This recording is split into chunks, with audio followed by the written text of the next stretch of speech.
we try to keep it stoic and like, okay, leave our impressions for this review, Yeah. so we don't influence each other. Mhm. But when we walked out of that theater last night, you had this reaction. It was like, what the heck was that?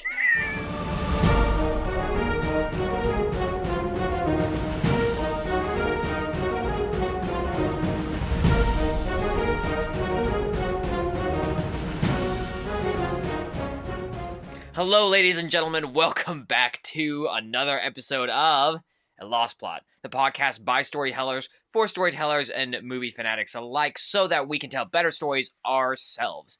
As always, I'm your host, Maverick, and today we have our co-host back with us again, Avalon. Thank you for being back. Hello, hola, konnichiwa, and leho. Now, today, we are reviewing a somewhat recent release. It went through the film circuit, but now it's in mass media ability to view in the theaters. That is The Dead Don't Hurt, which was written and directed and starred and produced by Viggo Mortenson.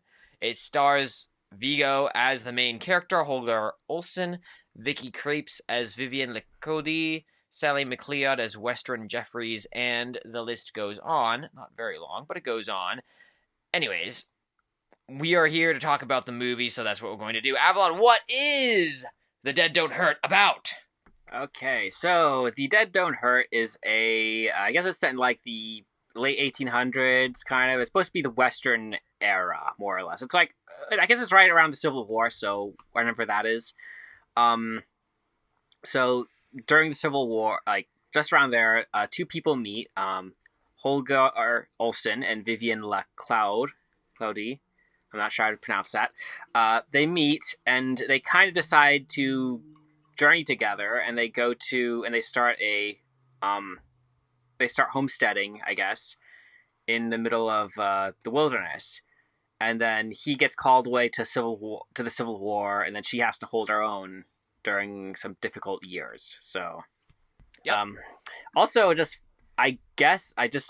we found a fun fact. I don't think Viggo was supposed to star in this movie initially. Like, he was only supposed to write and direct. He only starred in it because his initial actor, I think, cut out, like, for something else. So That's interesting. I don't know that would have an effect on my rating, but that is interesting. Yeah, no, this is fun fact trivia, yeah. Yeah, no, and I always appreciate that. I think that always adds a little extra for the audience. But for the sake of today, those who are trying to get better at telling stories themselves, Avalon, what did you give this movie so that we can figure out why? My review is a 3.9000000000004. I don't know how that happened, but I'm just like, that's what I got. Also, I'm willing to say right now that I could see my review dropping significantly during this discussion, because I'm not sure about some of my points. There are some things in this movie that just don't add up. And so I could easily see my score dropping to like a 1.2 by the end of this podcast. Yeah. And honestly, I couldn't blame you. I put myself at a 2.9. Not the 0.4 or whatever that you got. Still need to figure that out. I apologize to anyone who got that in their review. That is not intentional on the movie, on the website. Excuse me. But whatever. It's not that big of a deal. The big deal is, why did we get these reviews? And what did Viggo Mortenson do wrong? Right? And I would actually ditto his Avalon sentiment that he just stated. Right? This movie is one that I could see myself getting a lower rating. I was kind of surprised that it got as high as 2.9 from me, but I was trying to give it justice where justice is due. Yeah. And I think I especially so was I. There are certain points I had to give it full marks for certain things, but there's other things where it's like, yeah, I don't know how I feel about certain things in the movie. So I gave it points where maybe it didn't deserve points. I don't know. Yeah. And that's fine. Let's get right into that, because it starts off with an opening scene. That opening scene has two key elements, right? We're talking about, one, we see Viggo Mortenson's character, who we don't really know the name of yet, interacting with a woman who proceeds to die. And then two, we see this man shoot up a bunch of people in a bar and then walk out and ride off into the sunset. That starts the movie. In regards to an opener, what did you think? Honestly, I was just confused. I was a little confused by that whole opening because, I mean, you missed something really important there because the movie actually starts with a shot of a knight riding through the forest on a steed. Like, that's where it starts. And then we cut to the woman who's dying and Viggo Mortensen's like sitting by her side. And then we cut to the guy in the saloon at him shooting up people and then the deputy trying to stop him and then the deputy dies and then he rides off. I mean, it's like all these little things that are kind of disjointed. Like, it just kind of plays out. And I'm like, okay, I'm intrigued, but I'm not sure how this all adds up. I'm kind of confused by this sequence of shots. Sure. And to play the devil's advocate here, when you start in the action like they do in this movie, that's not always a bad thing. To have a bunch of questions laid out right at the beginning is a great way to get people engaged in the plot, ask what's going on, why is everything happening the way it is, etc., etc. So it is valuable to necessarily do some of those questionings that you have right off the beginning.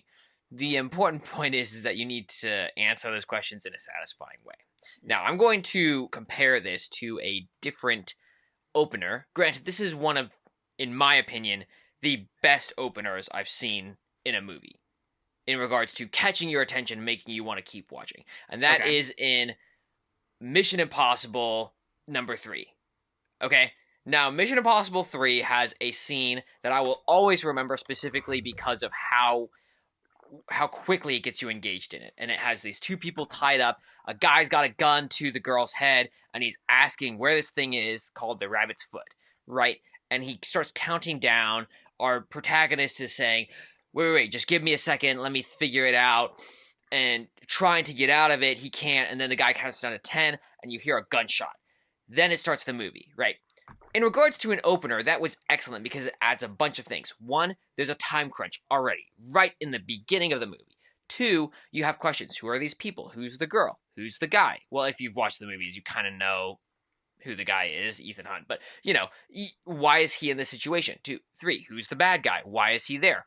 4th, what's the rabbit's foot, right? And so lives are on the line. You already know right at the start. There's a time crunch.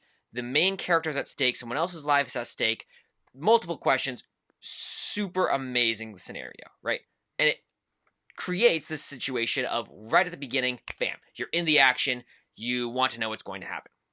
This movie is trying to do the same type of thing. It's not trying to do the same thing, but it's trying to do the same type of thing in regards to opening in on the action. The problems with that are not necessarily, and let me just say right off the bat, I did not take a ton of points away over here. Only a few.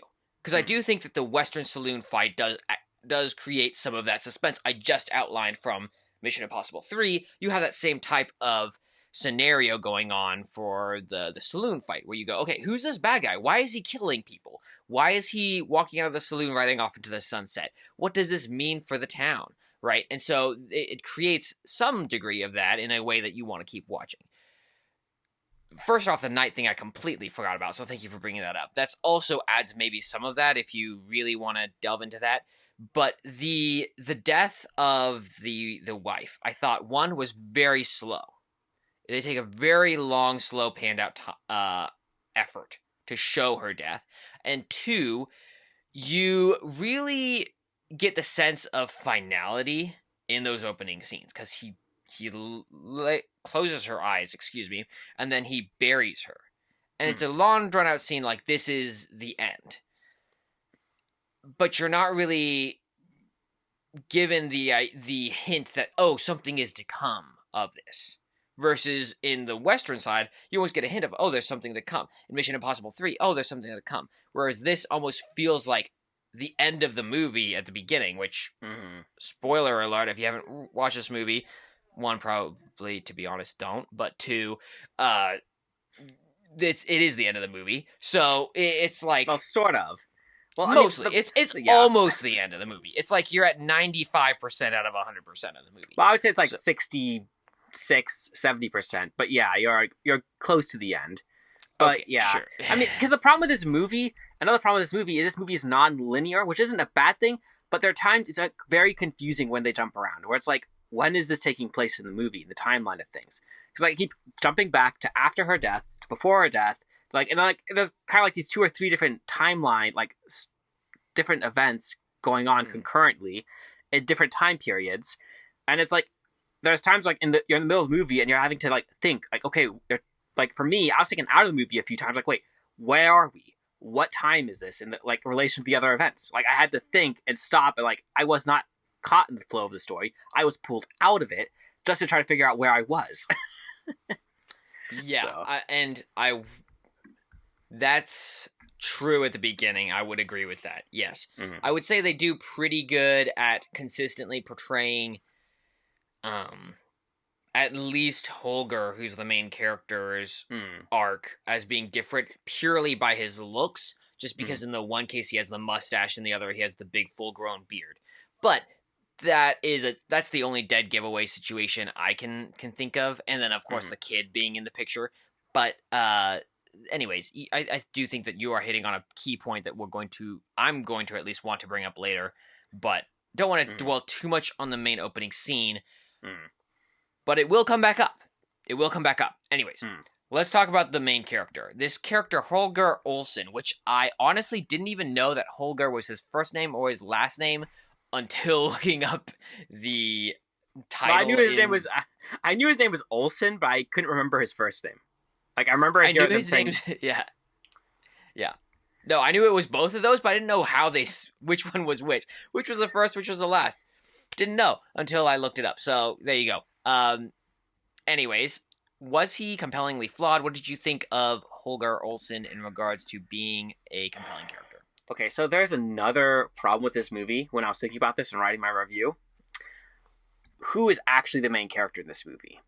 Because you could make the argument it is Holger, but Vivienne is given such screen time throughout the movie, and there's like sometimes when she's alone, it's focusing exclusively on her.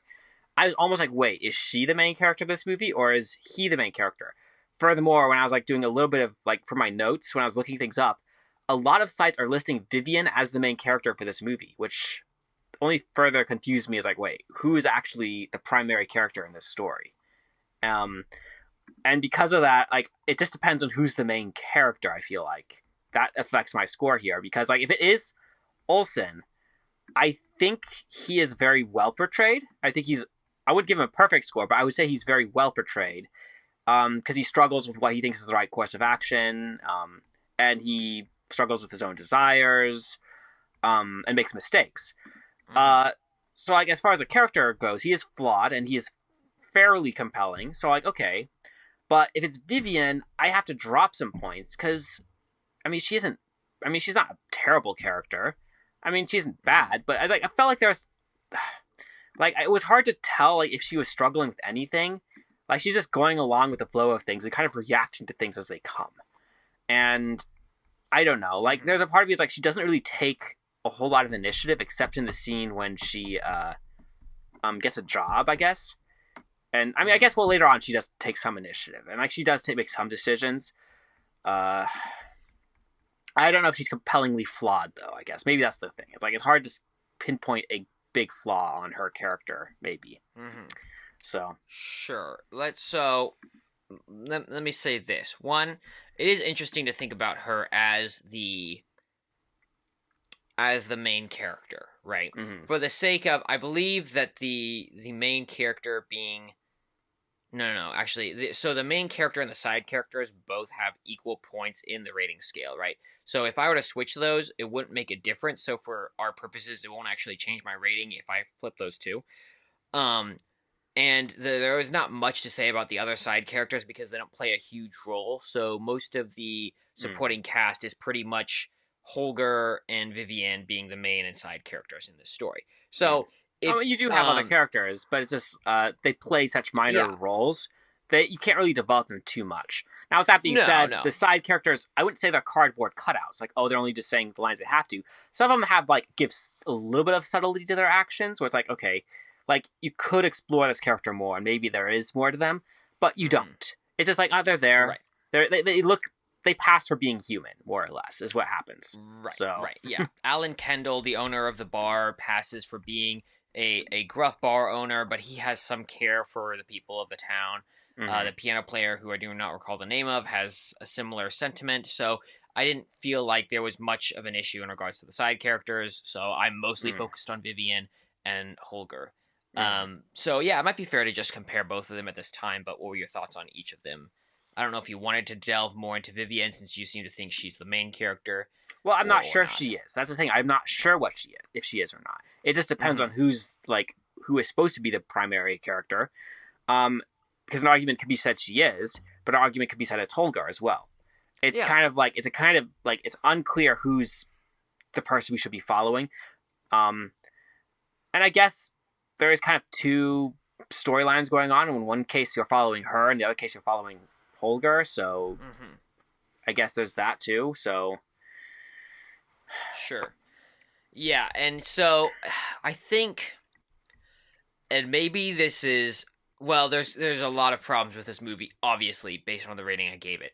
But I will say that this movie starts off almost as a bioepic story of someone's life rather than having a specific narrative it's trying to tell, in my opinion. And so the story is about this love between these two characters and the fallout that happens in their lives. And they're not exactly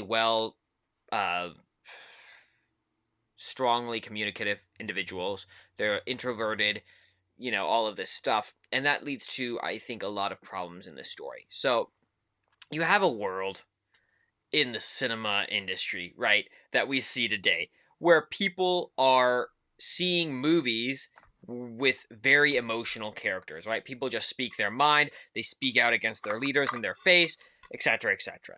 That is, to some degree, unrealistic and excessive to a large degree, because emotions are worn on their sleeves, and you don't see that as being the case of the world today. People don't actually lash out on their leaders right in front of them in the way that you see in movies. So I think that this movie in some way goes the opposite direction, right? You see Holger, you see Vivian as characters who don't lash out. They're very introverted, and they don't just show their emotion on their sleeve.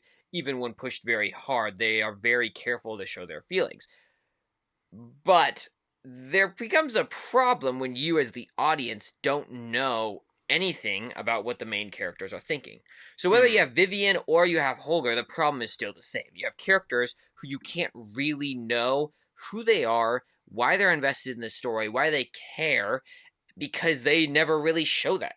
You never really, you get some indication, you have some hints of what's going on. And I would actually argue you get that somewhat better with Vivian and her more or less childhood dreaming of this knight in shining armor coming to save her, right? The stereotypical fairy tale dream of a woman trying to find the man of her dreams in knight in shining armor to come and save the day, right? Whatever. Kind of works for her because she's a very strong, independent woman, in my opinion, in this story. And she's trying to be very self-sufficient. She's trying to make things work.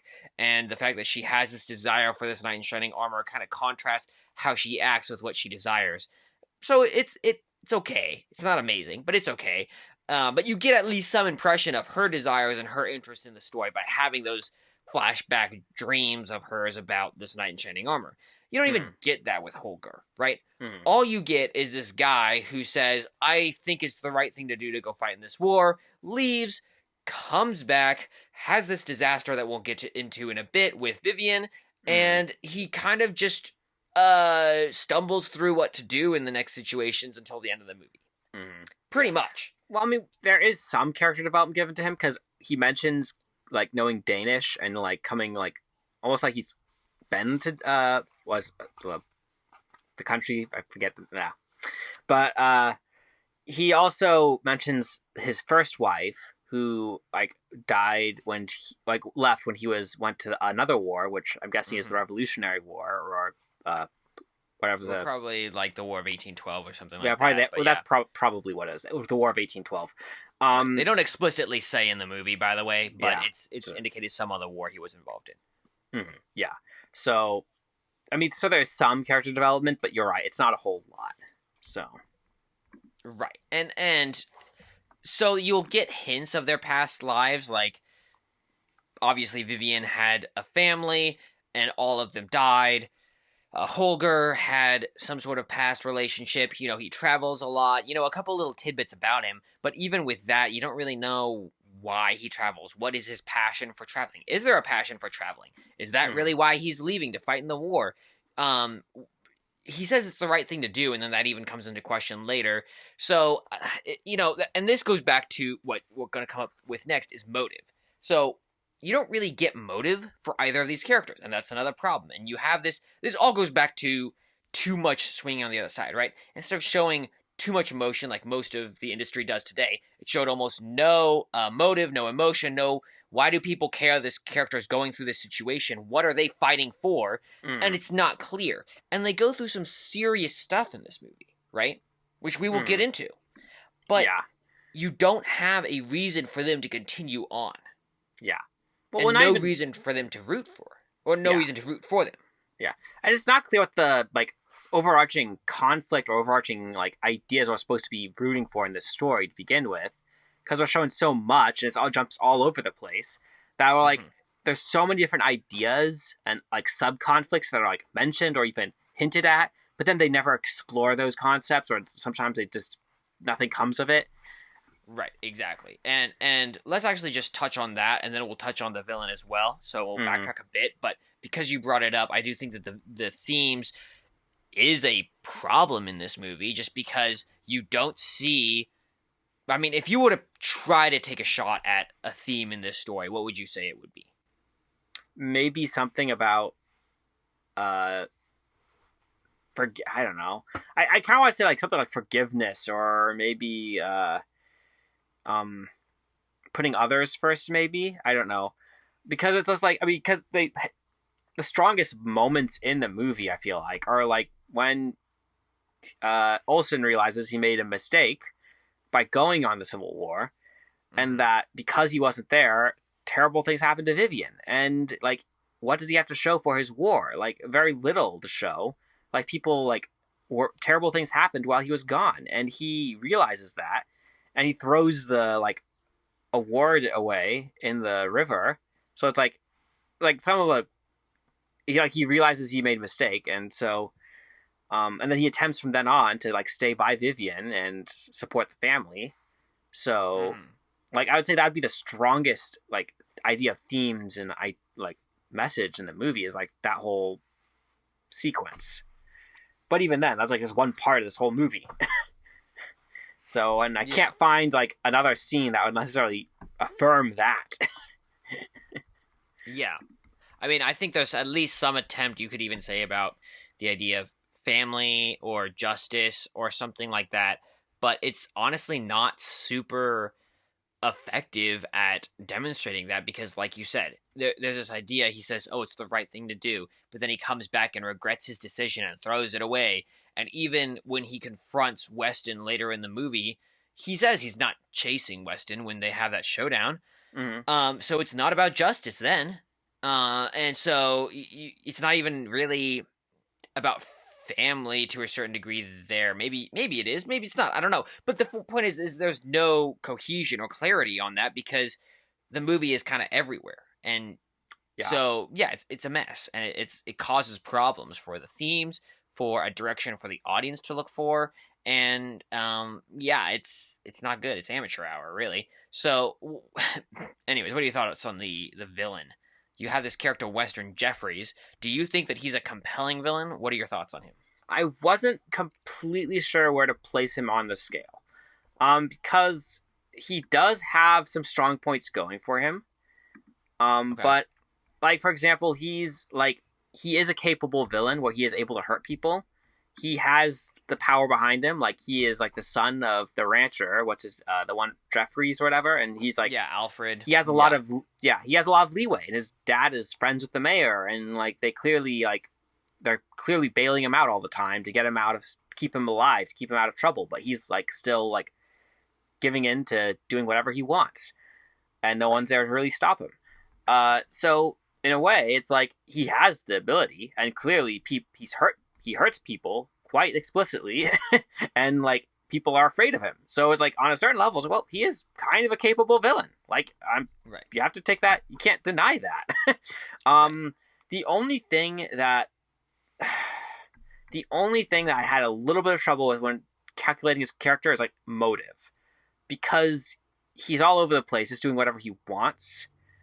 It's just like, what's the point exactly? Like, why is he doing everything? I mean, I guess it's just selfishness on his part. They do have this short scene in the, like, what is it, the hidden shack or whatever, where he tries to stand up to his father, but it's clear his father is like the only person who's not afraid of him, and it's just like that whole scene just like there's some interaction that maybe he's doing this despite his father or to like prove himself in his own eyes or something, but other than that, it's like his character is a little nebulous when it comes to motive, I guess.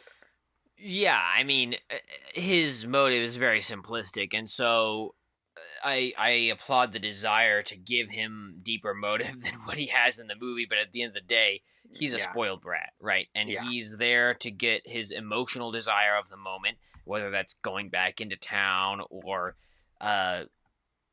raping women or whatever his interest is. He just wants it and he's going to get it, and there's nothing you can do to stop him, not even his father to a certain degree. So he was very good at moving the plot forward, right? When he comes and he attacks Vivienne and forces her to sleep with him, like that's a terrible situation, and it's a huge plot driving situation that occurs. So he's evil, he's wicked, he's a bad man, and he drives the story forward very well.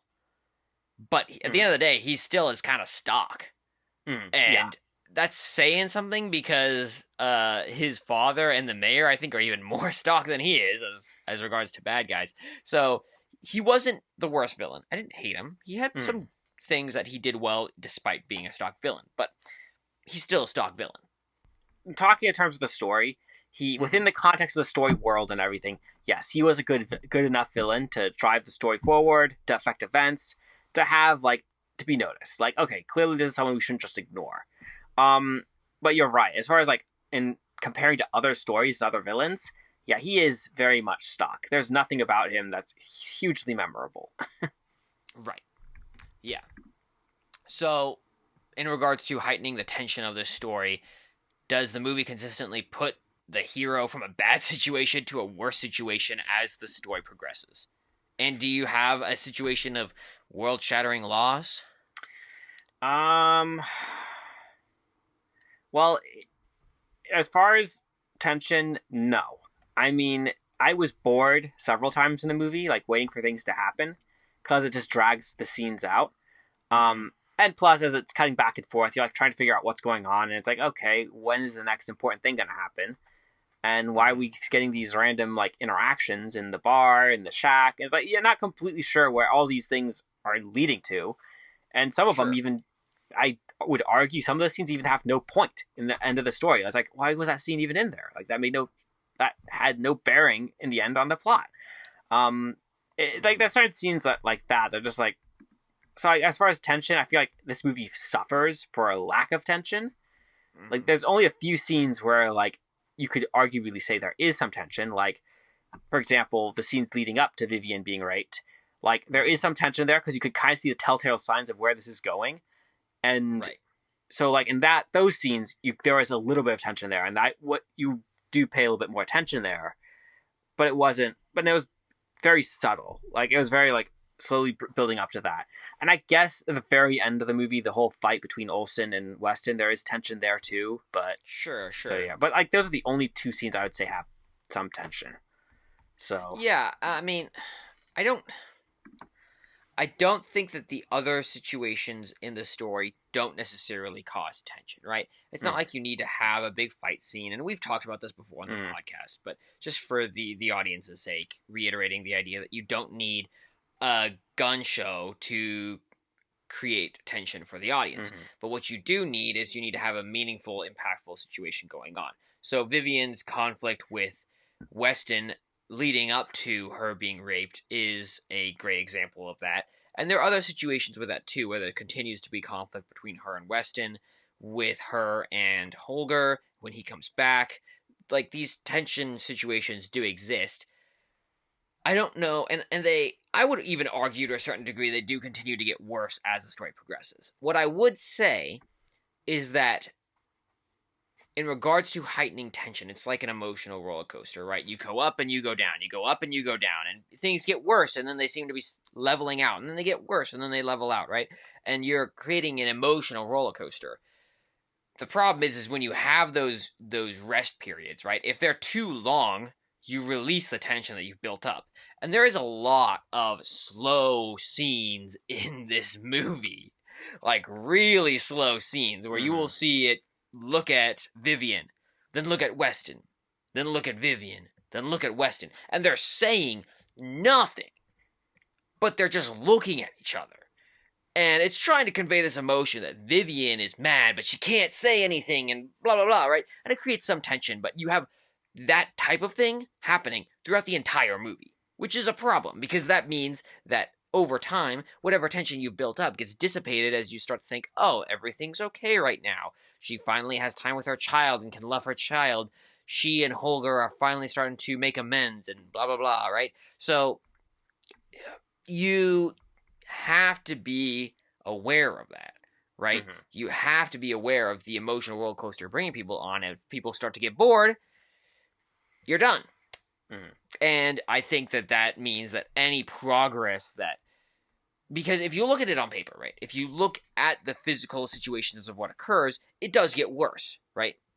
Mm. They get married, or actually, they don't actually get married, but they're that's acting like nebulous. Right, yeah. They act as if they're married, so they're pretty much whatever.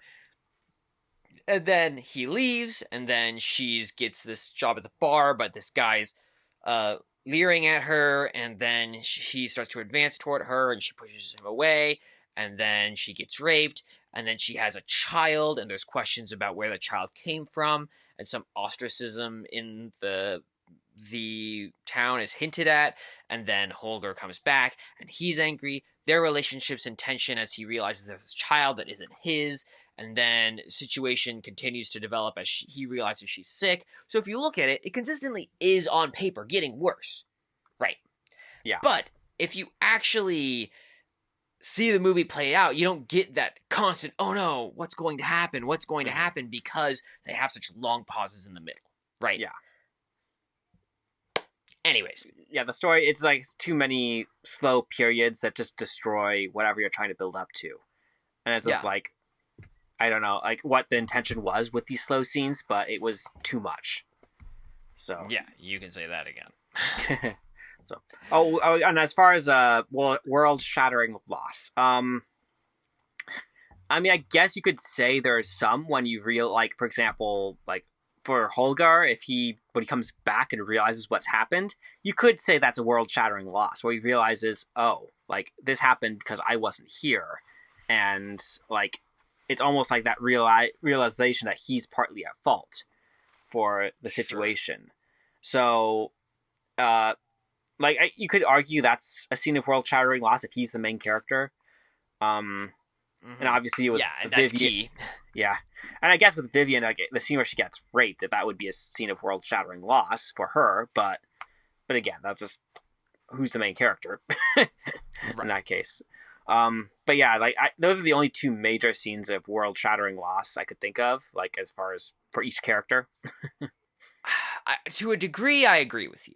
So I don't want to just say no, but at the same time, I think those are more, you see those coming, maybe is where I'm coming from. So as an audience, and even as the main character, she seems to predict that it's not good for him to leave.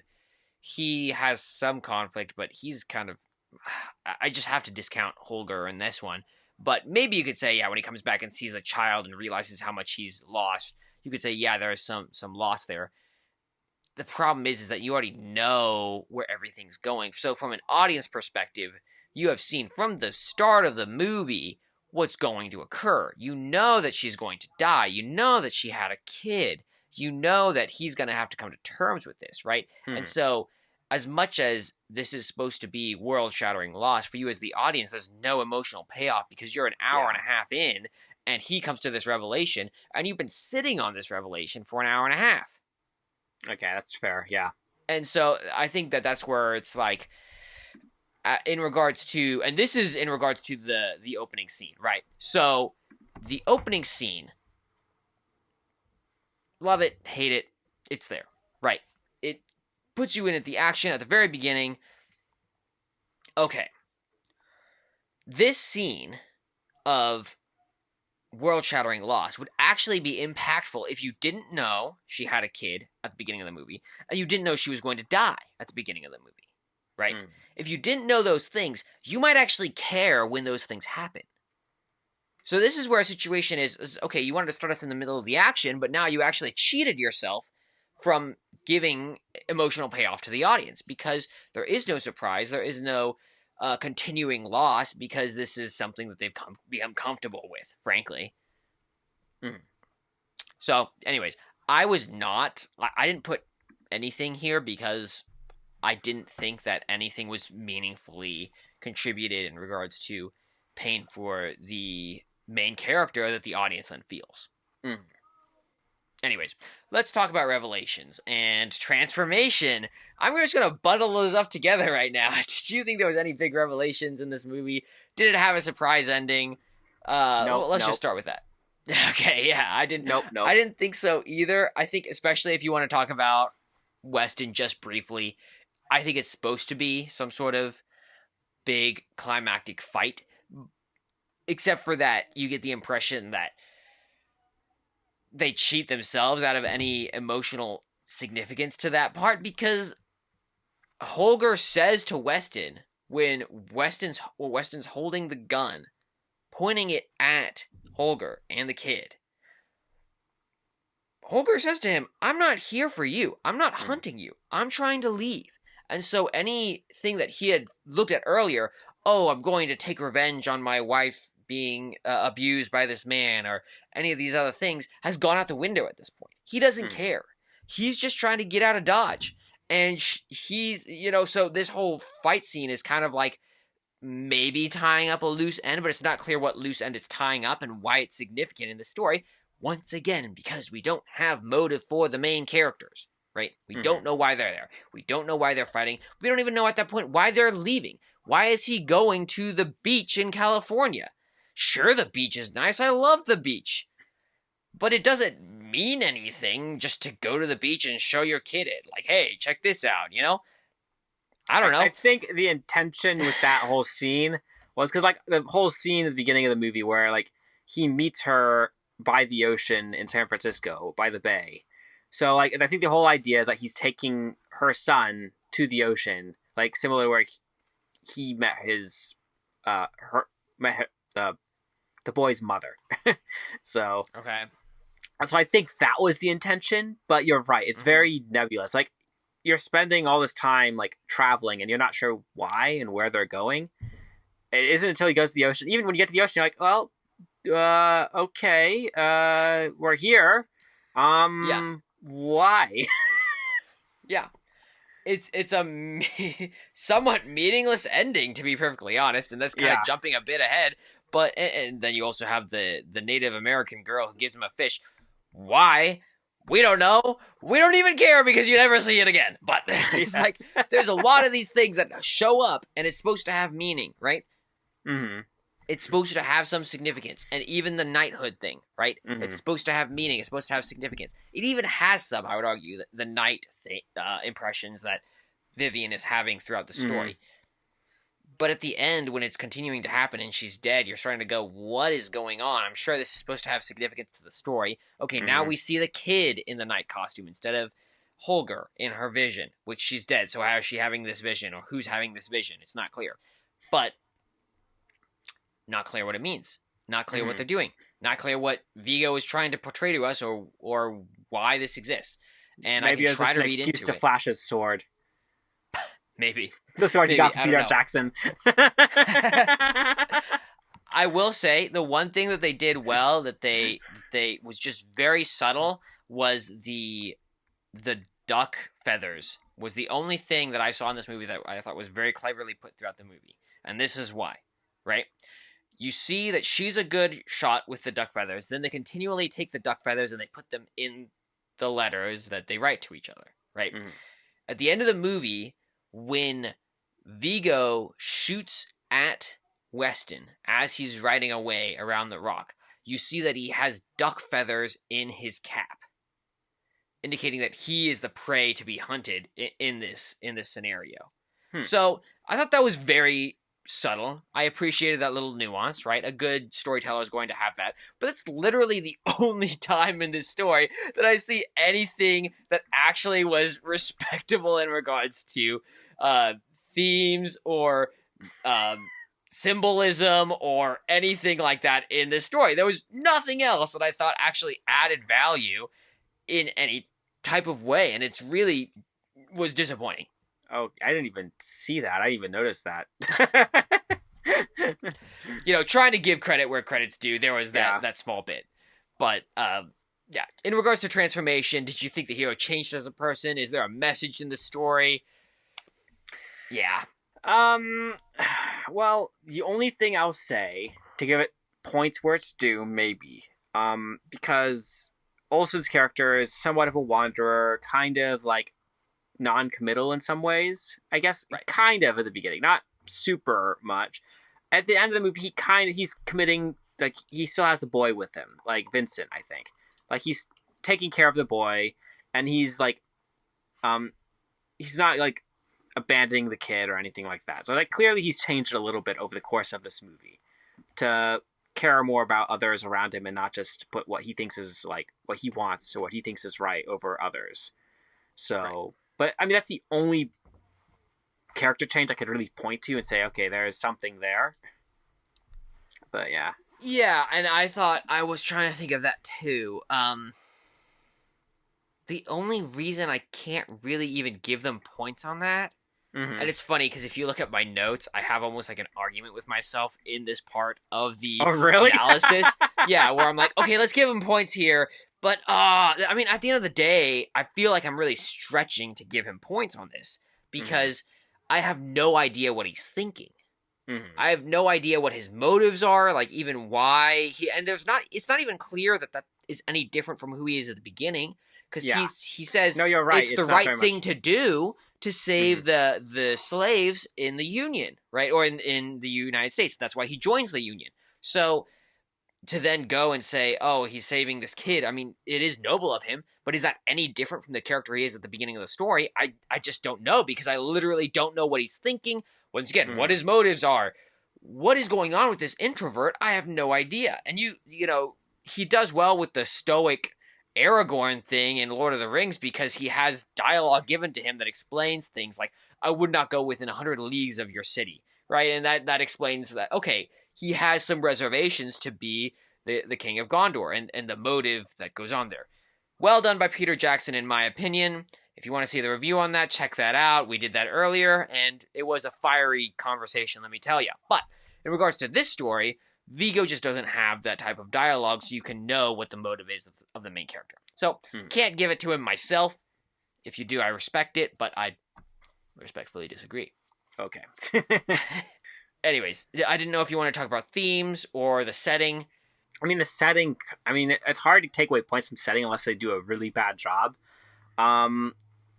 Admittedly, the whole jumping back and forth does add confusion to the story world a little bit.